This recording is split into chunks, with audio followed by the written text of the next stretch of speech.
लोकसभा चुनाव में बीजेपी के खिलाफ अखिलेश यादव और अरविंद केजरीवाल से हाथ मिलाने के बाद कांग्रेस ममता बनर्जी को साथ लाने की कोशिश में लगी रही थी।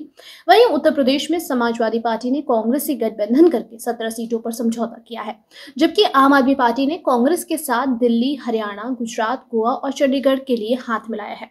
इनके ऐलान के बाद कांग्रेस ने टीएमसी के साथ सीट बंटवारे को लेकर बातचीत करने की कोशिश की थी, लेकिन शुक्रवार की शाम को टीएमसी की ओर से बयान जारी किया गया है कि हमारे रुख में कोई भी बदलाव नहीं है।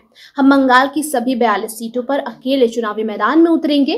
टीएमसी नेता डेरेक ओब्रायन ने भी जानकारी दी है कि कुछ हफ्ते पहले टीएमसी चीफ और पश्चिम बंगाल की मुख्यमंत्री ममता बनर्जी ने कहा था कि टीएमसी बंगाल की सभी 42 सीटों पर चुनाव लड़ रही है। हम असम की कुछ सीटों और मेघालय की तुरा लोकसभा सीट पर भी अपने उम्मीदवार चुनावी मैदान में उतारेंगे। हमारे इस रुख में कोई भी बदलाव नहीं है। वहीं सूत्रों के हवाले से मिली जानकारी के मुताबिक बंगाल में ममता बनर्जी कांग्रेस को सिर्फ 2 सीटें देना चाहती हैं, जबकि कांग्रेस ने अभी 5 सीटों की मांग रखी है। अपनी बात पर अडिग रहने वाली ममता बनर्जी का इसमें कहना है कि कांग्रेस ने साल 2019 में केवल 2 सीटों पर जीत हासिल की थी और वही सीटें इस बार कांग्रेस को टीएमसी देने के लिए तैयार है। कांग्रेस बंगाल में पिछली बार जीती गई बरहामपुर और मालदा के अलावा भाजपा के कब्जे वाली दार्जिलिंग, मालदा, रायगंज और पुरुलिया सीट भी चाहती है। हालांकि इन सभी सीटों पर ममता बनर्जी मान जाए, इसकी संभावना बहुत ही कम दिख रही है।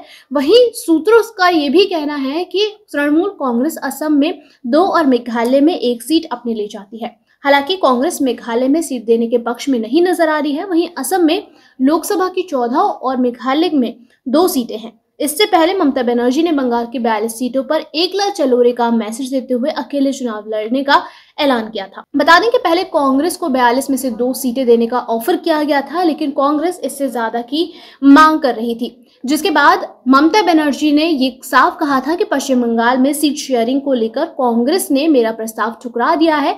हम बंगाल में अकेले चुनाव लड़ेंगे। साथ ही उन्होंने आगे ये भी कहा था कि मैंने हमेशा कहा है कि बंगाल में हम अकेले लड़ेंगे, हम सेक्युलर पार्टी हैं, बंगाल में हम अकेले बीजेपी का सामना करेंगे, बीजेपी को हराएंगे। हालांकि मैं अभी भी इंडिया अलायंस का हिस्सा हूँ। क्या राय है आपकी इस पे, हमें कमेंट सेक्शन में जरूर बताइएगा। अभी के लिए फिलहाल इतना ही।